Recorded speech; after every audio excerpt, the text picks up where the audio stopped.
आज है 28 सितंबर 2024। अस्सलाम वालेकुम मेरे दोस्तों, सजनों और बेलियों। मौसम भी कुछ ठंडा हो गया बारिश होने की वजह से, और आज हम सॉफ्ट फूड भी देने वाले हैं और ग्रीन फूड भी देने वाले हैं अपने परिंदों को। अगर ठंडे मौसम की बात की जाए या फिर ठंडा मौसम आने वाला हो तो कौन सा ग्रीन फूड या फिर सॉफ्ट फूड आपके परिंदों के लिए अच्छा रहेगा, आज उसके ऊपर हम बात करने वाले हैं। और मैं भी अपने परिंदों को ये सॉफ्ट फूड मिक्स करके देने वाला हूँ। कल शाम 6 बजे के करीब मैंने बीज वाला पोर्ट परिंदों के केज में से बाहर निकाल लिया था, ताकि ये सारी रात के अगर भूखे होंगे तो सुबह के टाइम जो भी इनको दिया जाएगा वो फटाफट से खाना शुरू कर देंगे। उम्मीद तो यही है कि सॉफ्ट फूड अगर इनको एक बार टेस्ट लग गया तो फिर जब भी हम केज के अंदर ये चीज़ें रखेंगे तो ये जल्दी से खाना शुरू भी कर देंगे। तो इसमें जनाब मैं ले रहा हूँ उबले हुए चावल। इनको मैंने ज़्यादा उबाला नहीं है, मतलब इनको बिल्कुल मैश टाइप नहीं किया मैंने, थोड़ी सी हार्डनेस अभी भी दाने के अंदर है। इस तरह का आपने उबालना है। और एक उबला हुआ अंडा जो कि हार्ड बॉयल होना चाहिए, इसकी जो जर्दी है वो कच्ची नहीं होनी चाहिए। और इसके अलावा धनिया लिया है मैंने और इसके अलावा पालक ली है मैंने। दोनों को छोटे छोटे टुकड़ों में काट लिया है। अगर आपके पास मेथी हो आप वो भी दे सकते हैं, पुदीना हो तो और भी अच्छा है। इस वक्त पुदीना नहीं था इसलिए पुदीना मिक्स नहीं किया मैंने। इसके अलावा ब्रेड स्लाइस हो वो भी आप इस्तेमाल कर सकते हैं, लेकिन उसको हार्ड टोस्ट कर लीजिएगा। सख्त हो जाए तो उसको मैश कर लीजिएगा। लेकिन वो ज़्यादातर चीज़ें इस्तेमाल की जाती हैं जब परिंदे ब्रीडिंग पर हों। अभी तो हमारे परिंदे ब्रीडिंग पर नहीं है, किसी ने कोई अंडा नहीं दिया है, इसलिए हम इनको जनरल सा ग्रीन और सॉफ्ट फूड मिक्स करके दे सकते हैं। तो यही आप दे दीजिए, अच्छा है। अगर ज़्यादा गर्मी हो, मई जून का महीना हो, तो फिर आपने उबला हुआ अंडा नहीं देना और ना ही ज़्यादा पालक के पत्ते उस वक्त देने हैं, क्योंकि पालक भी गर्म होती है और अंडा भी गर्म होता है। तो मौसम वैसे ही गर्म होने की वजह से हिद्दत और बढ़ जाएगी, हीट स्ट्रोक का ख़तरा बढ़ जाएगा।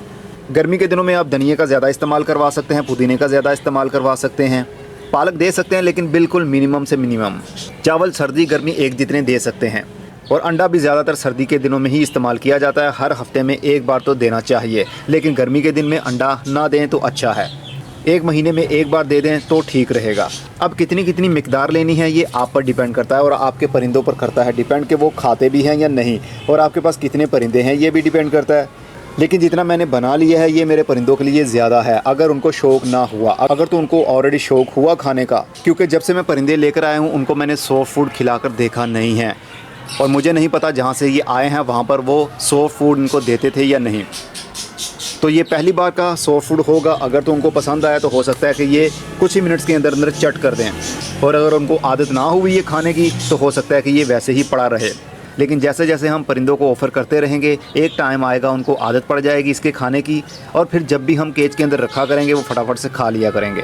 तो इन सारी चीज़ों को मैं अच्छे से मिक्स कर लेता हूँ। अंडे को मैंने मैश कर लिया है, इसका ऊपर से मैंने छिलका भी उतार दिया है। वैसे छिलका भी अगर आप साथ में ही उबालने के बाद क्रैश कर दें बीच में ही, क्योंकि वो कैल्शियम का सोर्स होता है, तो बहुत अच्छा आपके परिंदों के लिए एक कैल्शियम सप्लीमेंट भी बन जाता है। लेकिन मैंने केज के अंदर ऑलरेडी पहले से ही कैल्शियम ब्लॉक रखा हुआ है, कटल फिश भून भी रखी हुई है, तो कैल्शियम की कमी मेरे परिंदों में फ़िलहाल नहीं है। परिंदों को ज़्यादा कैल्शियम की कमी होती है जब वो ब्रीडिंग पर होते हैं, फीमेल में ख़ास तौर पर, क्योंकि उसने अंडे देने होते हैं और अंडे का जो छिलका होता है वाइट कलर का, उसके अंदर सारा कैल्शियम ही होता है। तो परिंदों को कैल्शियम की उस वक्त ज़रूरत होती है। चलिए मैं अच्छे से इसको मिक्स कर लेता हूँ। तो अच्छे से मैंने इनको मिक्सअप कर लिया है और अब परिंदों को देते हैं। और याद रहे ये आप हर किसी परिंदे को दे सकते हैं, भले वो मुर्गी हो, कबूतर हो, लव बर्ड हो, बजरी तोते हो, कोई सा भी परिंदा हो, आप उनको ये सॉफ्ट फूड बनाकर दे सकते हैं। ये नेचुरल होता है, बिल्कुल हर किसी जानदार को इनकी ज़रूरत होती है। तो देखते हैं अब हमारे परिंदों को इनकी आदत है या नहीं है, क्योंकि रात के मेरे परिंदे भूखे हैं, हो सकता है कि ये खाना शुरू कर दें। अगर ना खाएंगे तो फिर भी मैं थोड़ा थोड़ा कुछ दिनों के बाद दोबारा से ट्राई करता रहूँगा। और इसके अंदर आपने थोड़ा सा नमक भी डाल लेना है। मैंने नमक नहीं डाला क्योंकि नमक का एक पत्थर मैंने ऑलरेडी रखा हुआ है कि इसके अंदर जब परिंदों को नमक की कमी होती है या अपनी चोंच उन्होंने सीधी करनी होती है, रगड़नी होती है, तो इसी पत्थर के साथ रगड़ते हैं और इसी को ज़ुबान लगा कर वो खाते भी हैं, चाटते हैं। तो इसके अंदर इसलिए मैंने ऐड नहीं किया है। चलिए अब चलते हैं बाहर और देखते हैं आराम से कि हमारे परिंदे खाते हैं या नहीं। A few moments later.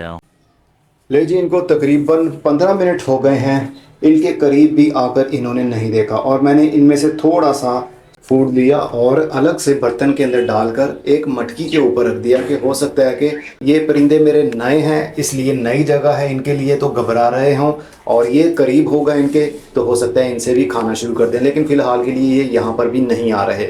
इसका मतलब ये हुआ अभी इन परिंदों को ये फूड पसंद नहीं है और ना ही इन्होंने पहले कभी खाया होगा, इसीलिए तो ये इसकी तरफ आ नहीं रहे। लेकिन जैसे जैसे ये यूज्ड टू हो जाएंगे, खाने लगेंगे, तो फिर इनकी आदत बन जाएगी। फ़िलहाल के लिए तो ये सहम कर बैठ गए हैं एक जगह पर, क्योंकि इनके लिए ये एक तरह का खाना है ही नहीं। जब तक कि ये इनको खाएंगे नहीं, टेस्ट नहीं करेंगे, इनको कैसे पता चलेगा कि इनका क्या टेस्ट है।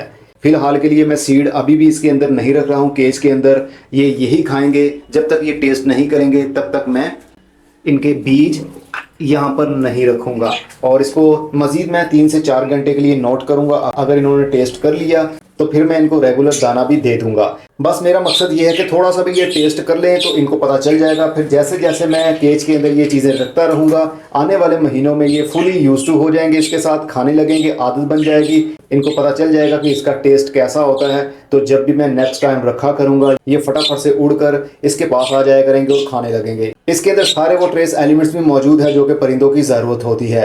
इसके खाने की वजह से इनका डाइजेस्टिंग सिस्टम भी अच्छा रहेगा, इनके पर भी सही रहेंगे, इनके पेट के अंदर कीड़े भी पैदा नहीं होंगे और कैल्शियम की कमी भी दूर होती रहेगी और आयरन की भी, क्योंकि इसके अंदर अंडा भी है। तो आयरन की वजह से इनकी हड्डियां मजबूत रहेंगी, इनका ब्लड फ्लो सही रहेगा और थोड़ी थोड़ी सी जो गर्म चीज़ें हैं जैसे कि पालक और अंडा सर्दी से भी इनको बचाता है। लेकिन फिलहाल के लिए सर्दी नहीं आई है, लेकिन आने वाले 1 महीने के बाद में इनके लिए सर्दी वाला मौसम भी शुरू हो जाएगा। तो आप भी इसी तरह सॉफ्ट फूड बनाइए और अपने परिंदों को ऑफर करने की कोशिश करें। हो सकता है कि वो खाने लग जाएं। थोड़े से स्टार्ट करके देखिए तो सही आपके परिंदे खाते हैं या नहीं। ना खाएं तो कोई बात नहीं, थोड़ा थोड़ा आपने हर 3 से 4 दिन के बाद इसी तरह देते रहना है। एक टाइम आएगा ये खाने लगेंगे। बस अब मैं चलता हूँ, अपना बहुत सारा ख्याल रखिएगा। खुदा हाफिज़। और ये वाला परिंदा देखिए, ये बार बार यहाँ पर आ रहा है और नीचे भी देख रहा है। हो सकता है कि ये नीचे जाकर इसको खाना शुरू भी कर दे, लेकिन फ़िलहाल के लिए ये परेशान है क्योंकि मैं भी बोल रहा हूँ और केज के अंदर मौजूद हूँ। कैमरा भी मेरा यहीं पर मौजूद है और मैंने अभी ट्राइपॉड बाहर निकाल कर रखा है, नहीं तो ये भी अंदर पड़ा हुआ था। हो सकता है कि इसलिए इसी डर से ये यहाँ पर ना आ रहे हों। वैसे मैं बाहर चला गया था, केज के अंदर ये पड़ा रहा ट्राइपॉड और कैमरा, तो हो सकता है कि नई चीज़ देखकर वो घबरा गए हों, इसीलिए वो नीचे ना आ रहे हों। चलिए अगली वीडियो में फिर किसी नई इन्फॉर्मेशन के साथ मिलेंगे। तब तक अपना बहुत सारा ख्याल रखिएगा। खुदा हाफिज़।